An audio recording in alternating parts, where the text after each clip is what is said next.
Programet e kategorisë së parë, destinuara për të gjithë publikun.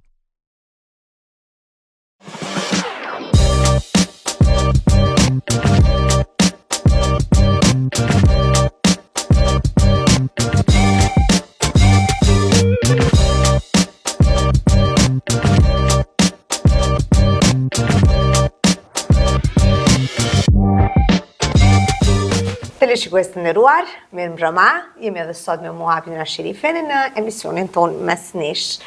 Si që shihni këtë ditë edhe emisioni më ka marrë një frym pak më ndryshe.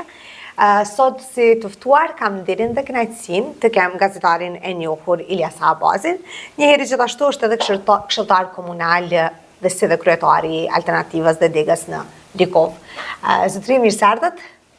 Përshëndetje dhe mirë se ju gjeta Bjondina, përshëndetje për të gjithë juve këto në studio dhe jashtë studios, ju falenderoj shumë për ftesën. Kënaqësia jonë. Ne dëshim të nisim fillim me një prezantim të shkurtër, desha të di kush është Ilyas Abazi, si mund të tregoni? Po, banorët e komunës së Likovës dhe Kumanovës më njohin, pasi kemi qenë 24 vite diku gazetar që kemi punu në për media të ndryshme. Megjithatë, unë jam Ilyas Abazi, ashtu siç më prezantuat edhe ju. Jam këshilltar komunal në Këshillin e Komunës së Likovës, si dhe kryetar i Alternativës Dega Likov. Përndryshe kam punuar në për media të ndryshme, kam filluar në fillim në Radio Zërin, pastaj në Radio Albana, mandej në televizionin Hana, si edhe diku 7 vite në Radio Shkup dhe në televizionin e gjuhën shqipe, në televizionin e Maqedonisë në gjuhën shqipe. Gjithashtu, thash edhe në fillim se kam udhëhequr emisione të ndryshme dhe dokumentare. Kam pas, megjithatë më shumë jam përqendruar në emisionet sportive, ku kam komentuar ndeshjet e futbollit, sidomos për Bashkimin dhe Milanin, po megjithatë kam udhëhequr edhe emisione që i kushtoheshin dëshmorëve të kombit, si dhe emisione të shëndetësisë. Të këta angazhime, le të themi tashmë mund të drejtohemi në tituj të shumt, ju jeni këshilltar komunal, jeni kryetari i Degës, gjithashtu keni qenë gazetar, komentues dhe gjitha këto që cekët ju. Si është ti përballosh të gjitha këto, të merresh me gjitha këto dhe si ndani këtë angazhime? Vërtet është angazhim i madh. Për shembull, si kryetar i Alternativës Dega Likov me 11 fshatra fushore apo në ndeg të Alternativës, në këtë deg me 11 kryetar në ndege të merresh, për shembull kontaktosh nëse jo secilën ditë, çdo të dytën dhe tretën ditë, pastaj organizimi i mbledhjeve, takimeve, po ashtu edhe me aktivistë të tjerë, mandej mbledhjet në qendër, në Shkup e kështu me radhë, pastaj si këshilltar komunal mbajmë nga një seancë në muaj dhe normal që do përgatitje, analiza për pikat të rëndësishme të cilat sidomos që janë gjatë asaj seance, do po ashtu përgatitje, mandej aktivitete të tjera dhe angazhime të tjera të cilat dalin ndoshta pa prit mas, siç kishim edhe para 2 vitesh më vitin 2023, para 2 vitesh kur edhe arritëm një marrëveshje me vonën përfaqësueste e fshatit Slupçan, që ishim caktuar aty nga qytetarët, nga banorët e Slupçanit, 3 këshilltarët komunal nga Slupçani, si edhe 6 të tjerë të cilën u zgjodhën, dhe vërtet kishte angazhime shumë edhe aty, por megjithatë nëse arrin ta menaxhosh, ta organizosh, ja del disi, edhe pse pa kohë ndoshta mbetet për familjen. Këtu desha zëll, para se të dalim të angazhimet dhe gjithçka tjetër si dhe funksioni juaj, desha të di për sa i përket jetës personale dhe familjes, si e menaxhoni kohën me ta, a ju mungon sadopak një kohë e caktuar për të përqendruar me ta? Po normal që mungon familja, por pa më parasysh atë kohë që kam pak, sidomos gjatë vikendeve e shfrytëzoj pranë 2 vajzave të mia Vjosës dhe Erinës, si dhe bashkëshortës i Dajetës. Është kohë ndoshta e shkurt, njëherë më kujtohet, më tha edhe bashkëshortja ime se këtë kohë ndoshta të çmuar. Tani dikur do ta vuash, do të pendohesh se shumë pak kohë po kalon me vajzat dhe me neve, por megjithatë duhet të angazhohemi. Dikush jemi si qytetar, banor, jemi këshilltar, jemi kryetar dhe duhet kryetar dege dhe duhet të kemi përgjegjësi para banorëve të komunës Likovës që të bëjmë punët për cilën e kemi marrë votën. Pra të dalim në krah atyre, të jemi në ndihmë të tyre. Po, dhe unë mendoj para se të jesh figurë e rëndësishme për qytetarët, në këtë rast nuk dëshoj që jeni dhe figurë mjaft të shëmbullore për fëmijët tuaj dhe familjen në përgjithësi. Desha të di se tashmë në vit të fundit të mandatit të këshilltarëve komunal, nga viti 2021-2025, si po i marrni vendimet, si po funksionojnë gjërat? Ne keni fjalën për në Këshillin Komunal. Po, në Këshillin Komunal. Po, aty thashë më herët gjatë një pyetjes suaj se mirën vendime, për shembull, bëhet një seancë në muaj në Këshillin Komunal. Ka seanca që për shembull ka muaj që mund të jenë 2 seanca, 3 që dalin ashtu e kërkon nevoja për të mirën e qytetarëve dhe normal që kur na vijnë ato materiale apo dokumente të cilat në rend dite shohim se cilat piket janë, të gjitha pikat janë të rëndësishme, po sidomos në ndonjë pikë përqendrohemi pak më tepër dhe normal që është angazhim i madh, po kërkon vëmendje, kërkon për shembull analizë, mandej jemi aty gjithsej 19 këshilltarë. Dhe ata këshilltarë për shembull 13 prej tyre janë të BDI-s, ndërsa 6 jemi të tjerë, 2 jemi nga Alternativa, 2 janë nga ASH-ja, 1 është i Besës dhe 1 është i Pavarën. Vlen theksohet këto se të gjithë këshilltarët, kur është fjala për të mirën e banorëve të komunës Likovës, të gjithë jemi bashkë dhe i votojmë ato pika të rendit ditës. Kjo është shumë e rëndësishme për mua. Pra menaxhoni bashkëpunimin?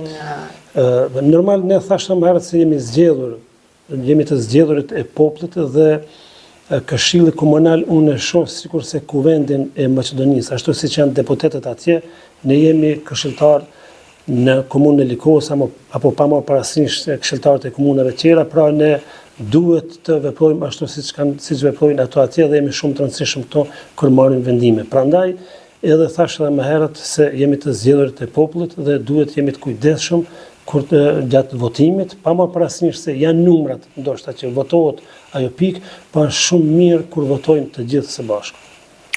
Ne cakëm vetëm se tashmë është viti i fundit, desha të di se nga seancët e kaluara, çfarë diskutime janë bërë, çfarë propozime keni pasur? Po, në çdo seancë, domethënë që ka pika të rëndësishme ashtu siç thash edhe më herët, e keni fjalën ndoshta për mua që propozimet apo diskutimet që kam pas gjatë seancave, tash më kujtohen mua kam bërë shumë për shembull, kam pas shumë diskutime edhe tek ndryshmet, edhe te pikat më të rëndësishme të rendit ditës. Ja për shembull kujtohet në minierën e fshatit Llojan mes 2 fshatrave, Slupçan, në fakt Llojan dhe Vaksinës, aty ku është miniera, unë kërkova pasi që një kompani e huaja kishte kërkuar nga një shtet, pra i huaj kishte kërkuar që të marrë shërbimet e minierës në fshatin Llojan, më falni. Edhe unë kërkova ati që, për shembull, t'i vendoset kusht ne si këshill asaj kompanie që të bëjnë dislokimin e arsenit, për shembull, për shkak se është kancerogjen, është i dëmshëm për banorët, ati që jetojnë. E sidomos kur kyhet parasysh që shumë afër është edhe shkolla fillore Rilindja, ku ati mësojnë nxënësit e 2 fshatrave. Dhe kërkova nga kryetari i komunës së Likovës, zotëri Erkan Arifi, dhe antarët e tjerë të Këshillit Komunal që ne të vendosim kusht pra aty, që kjo është pra për të mirën e qytetarëve, për të mirën e banorëve aty të komunës së Likovës, e sidomos për këta 2 fshatra. Paraprakisht kur kemi pika të rendit ditës që janë shumë të rëndësishme si kjo, normal që duhet të konsultohesh me ekspertë të asaj fushë, për shkak se nuk mund të jetë dim të jemi i përgjithshëm për të gjitha ekspertë, dhe atë që pata marrën për shembull edhe nga banorët e 2 fshatrave, po edhe ekspertë asaj fushë që u pata konsultu, se vërtet ajo është shumë e dëmshme edhe po shkakton, është kancerogjen, aty kam kuptuar unë se edhe toka, edhe ajri janë helmuese dhe kam informata se shumë banorë të fshatit Llojan dhe fshatit Vaksinës nuk e pinë ujin nga ato puse, për shkak se është helmuar, pra është nga arseni kancerogjen. Pos këtyre diskutimeve që ju cek gjithashtu dhe propozimet të cilat ju keni pasur, ne kemi hasur në Facebookun tuaj disa mendime, opinionet tuaja, sugjerimet tuaja të cilat i keni bërë, gjithashtu e kam parë se keni propozuar për një objekt administrativ. si edhe për banorët e Likovës që të kenë sjellsin pa pagesë? Po kam propozuar në vitin 2023 në mbledhjen e buxhetit në dhjetor, ku diskutohej aty për vendosjen e një agjencioni për grumbullimin dhe përpunimin e produkteve bujqësore. Dhe unë reagova aty ashpër se si mundet për shembull në një vend më të përshtatshëm, në një vend më të mirë që kanë fshatrat e komunës së Likovës, aty të vendoset një agjenci për bujqësi dhe kështu shpreha, thash si mundet për shembull kamioni me domate, repa, speca të hinjë aty në një vend kur ne kemi vende tjera për shembull bujqësore ku kanë mbetur ledin, nuk punohet. Për shembull në të shtalla mund të ta ketë vendoset ose në ndonjë vend tjetër. Edhe aty dhash propozimin tim, thash është vend shumë i përshtatshëm për objekt administrativ. Për shembull, sikurse si është komuna në Likovë, pa e dëmtuar as pak atë. Për shkak se mundet për shembull ato sektore të cilat nuk janë të vendosur atje, mund të vendosen te objekti administrativ ku është në mes tre fshatrave, në Trekëndshin, Opaj, Orizare, Slupçan. Po megjithatë, ajo për shembull kur të vendoset në ai objekt në atë vend është i përshtatshëm edhe për dy fshatra të cilat janë në largësi, sidomos Dojani edhe Vaksinca. Mandej nga fshati Mateç ashtu lidhemi ne, jemi të afërt edhe me Kumanovën. Normal që shembull jemi vëllezër e motra të këtij rajoni, të këtij vendi. Njëherë kemi qenë në një komunë si Kumanova. Edhe tash me që është nda kjo, unë propozova që të jetë për shembull që t'ja bëjmë, që lehtësojmë jetën sa më shumë banorëve të komunës Likovës. Pse mos të ketë për shembull edhe aty një objekt administrativ, pse mos të ketë për shembull edhe në fshatin Mateç. Për shembull unë e shoh me 3 pika. Nëse për shembull vendosin edhe atje, atëherë qytetarët, banorët e komunës Likovës e ndjejnë veten më mirë se sa i përket rregullimit të dokumentacionit apo diçka tjetër që kanë nevojë në për institucione, pse mos ta njihnin veten që janë edhe ato vërtet banorë të kësaj komune dhe i plotësojnë kushtet. Edhe aty thash edhe as si propozim, për shembull kemi në shumë komuna të tjera ku ka objekte administrative, nga një komunë shumë objekte administrative. Edhe aty e mora parasysh si shembull komunën e Kumanovës, e cila ka 6 objekte administrative, pasi që mora aty nga kryetari një kundërshtim se nuk mundet kjo të realizohet. Edhe unë e mora shembull komunën e Kumanovës, thash ajo ka 6 objekte administrative. Për shembull, nëse nuk mundet kjo, ato sektore që thash më herët, të vendosen që nuk janë për shembull te komuna në Likovë, vendosen te ky objekt i ri administrativ dhe ato cilat nuk janë për shembull të vendosen në Zyre dhe e kundërta. Aty ku janë për shembull sektore në anën tjetër në Likovë vendosen Zyre ose në fshatin Mateç, në 3 pika. Edhe mendoj se kjo do të funksiononte më së miri, do të ishte shumë e përshtatshme, shumë e mirë, do të ishte në shërbim të qytetarëve. Në gjithashtu kemi dëgjuar se tashmë një nga zhvillimet më të reja që ndodhin në komunën e Likovës është edhe shtëpia e kulturës. Unë di që ju keni pasur edhe mendime të ndryshme rreth kësaj çështje, mendoni që duhet të ketë ndoshta edhe një shtëpi kulture tjetër në komunën e Likovës, mendoj që kultura është e rëndësishme. Në këtë objekt të shtëpisë kulturës që është ndërtuar në komunën e Likovës, edhe ka pasur disa seanca që kërkoi për shembull të shtohej buxheti për vazhdimin e asaj shtëpie të kulturës, edhe njëherë në një seancë nga këto reagova, thash si kryetara nuk ka pas mundësi, për shembull, që në vend se të ndërtohet një objekt i shtëpisë së kulturës me kaq, për shembull, shpenzime, me një çmim, me një kosto të lartë, a nuk ishte pas mundësi, për shembull, që të jemi në të mirën e të gjithë qytetarëve, nëse jo në çdo fshat, atëherë në çdo të dytin fshat. Pra, në mes 2 fshatrave, për shembull, ku është Slupçani, në mes 2 fshatrave, ose Slupçan Orizare, në mes tyre, ashtu siç janë shkollat, ose për shembull këtu ku është ku propozova për objekt administrativ, ne i themi te Bonari Bes, ku është Trekëndshi, Opaj, Orizare, Slupçan. Dhe të vendoset ashtu që i përfshin për shembull 3 fshatra, mandej mes 2 fshatrave Vaksinc Llojan, me një objekt më të vogël, por që është në shërbim të qytetarëve. Madje aty thashe përmenda se reagoi njëri aty nga administrata se tha ne kemi lënë një lokal, të cilin e kemi votuar pastaj edhe në Këshillin Komunal për shoqërinë kulturale artistike Jeta e Re nga fshati Slupçan, dhe unë thash si mundet që shoqëria me 20 apo 30 antar të nisën dhe të shkojnë në fshatin Mateç për ushtrime, kur kemi mundësi të ja bëjmë të mundshme për shembull më afër diku. Dhe unë këtu e shoh, nëse për shembull ndërtohet nga një shtëpi kulture në secilin të dytin fshat, atëherë rinia do të ketë mundësi më shumë që për shembull me aktivitetet e saj kulturore që të aktivizohet më shumë. Dhe do të ishte në të mirën e rinisë dhe qytetarëve të komunës Likovës. Po, gjë që uroj që do të ndodhë në jetë ardhme të afërt, pse jo. Do të shpresoj. Këto gjëra janë të rëndësishme për zhvillimin e gjithë qytetarëve. Desha të gjithashtu ju si kryetar tashmë i Degës Alternativës, çka mendoni për vlen?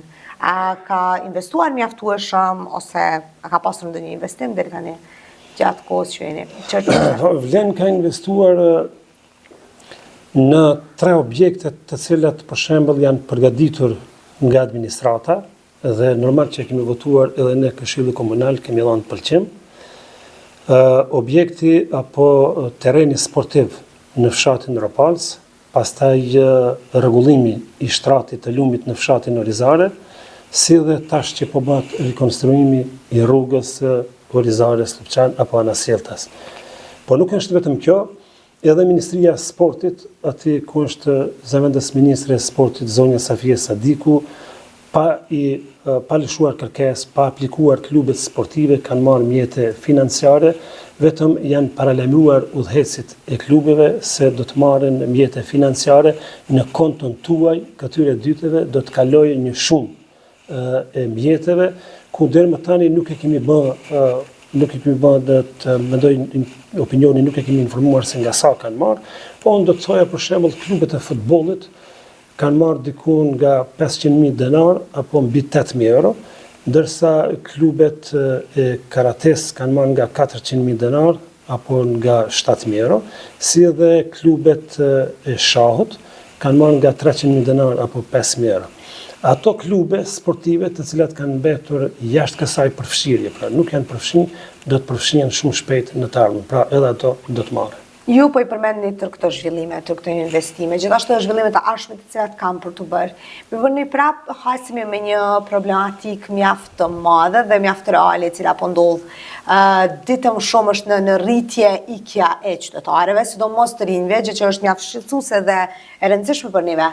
Çka mendoni ju për të rinj që po largohen nga vindi? Çka mendon se duhet të bëni ju në këtë rast dhe gjithë që jeni në pushtet në lidhje me këtë pjesë?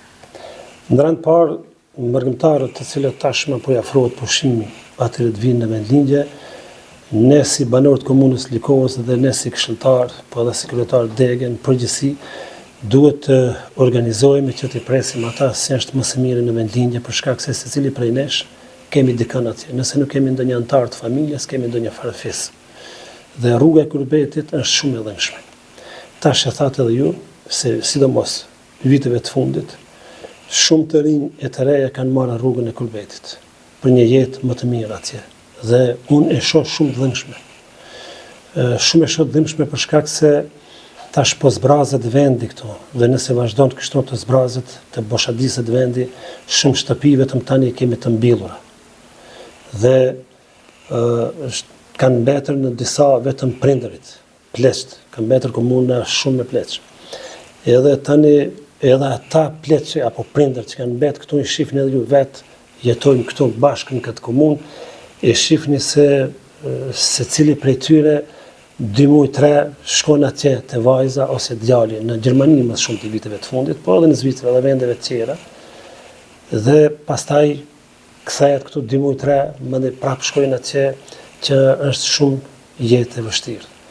Unë personalisht e shoh këtë si një plagë kombëtare, nëse mund ta quaj edhe tragjedi kombëtare. Dhe duhet të bëjmë çmos, po tash vetëm ka marrë hovin. Kjo është shumë vështirë të ndalim. Normal që duhet punuar më shumë, nuk duhet shumë me fol, më shumë duhet punë. Dhe spaku atyre të cilët janë këtu, edhe sa janë, atyre të mundsojmë kushte që ato të ndalen në vendlindje, për shkak se vendlindja është shumë e shtrenjtë. Nuk duhet ta lëshojmë. Padyshim. Tash të kthehemi prapë tek investimet, ju përmendet që Vlen ka investuar gjithashtu në fushën e sportit. Ku ishini, ku ka arritur sporti në komunën e Likovës tash? Sporti në përgjithësi, ashtu siç përmenda pak, ajo më bën më që më kënaq vitin e fundit që është rikthyer Liga Komunale e Futbollit, ku janë kthyer diku 6 skuadra futbollistike Ashtu kam informata se do të kthehen në disa skuadra të tjera që do t'i bashkangjiten në kësaj lige.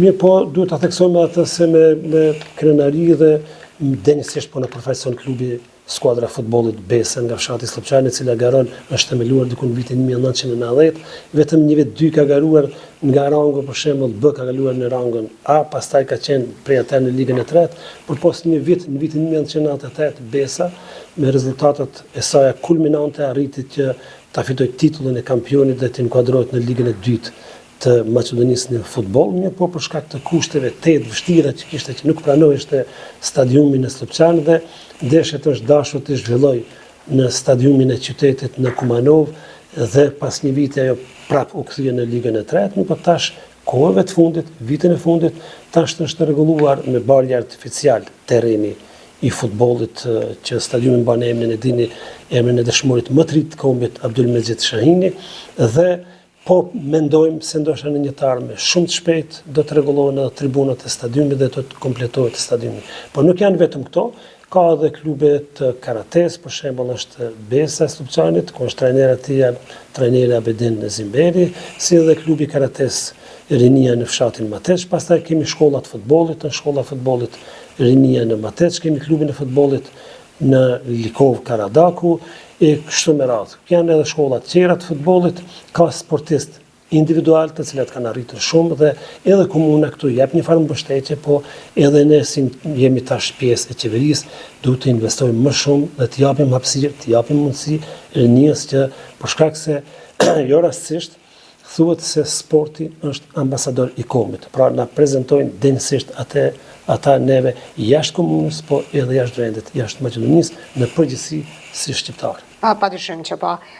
Zotëra Abazi, pas kësaj bisede dhe çdo gjë që mund të dim rreth jush, gjithçka shihet se është bërë me një angazhim të madh dhe dedikim të madh çka në punën që çdo ditë ju e bëni.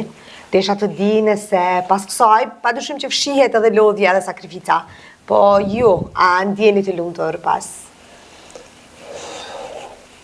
Pas gjithë kësaj lodhje, angazhimi, dhe jashtë familjes, ku folëm pak më herët, ka dhe gëzime.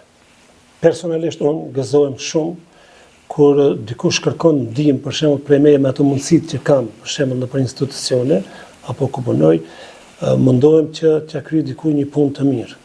Po ka nga njëherë ndonjë rast, për shembull që mundohesh ditë e natë që për një punë t'ja bësh dikuj, që për shembull një rast kishin 2 javë, për një personit deri që arritëm atij për shembull t'ja kryjm punën, ndihmën që ai e kërkonte.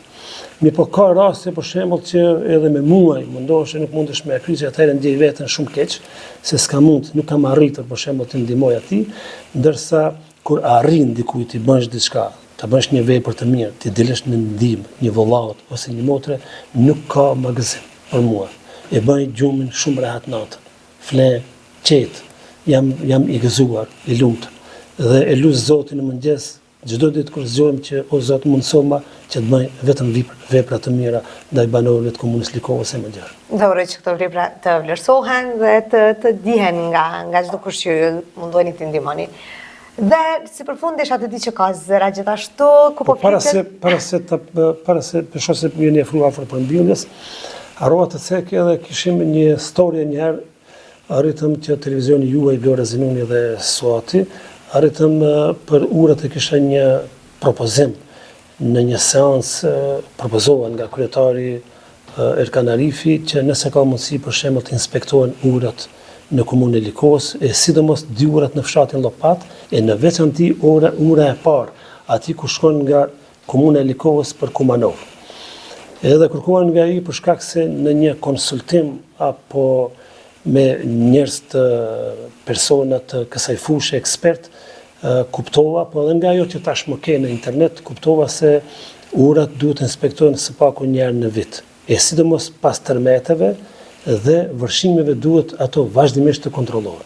Dhe kërkuan nga ai që të inspektohen. Ai na tha mirë, pra po e bëjmë nga çdo parti politike, këshilltar që jemi këtu brenda këshillit komunal, nga një këshilltar komunal të shkojmë në Ministrinë e Ekonomisë dhe të marrim nga ata përgjigje se a kanë inspektuar apo do të inspektojnë në tashmë.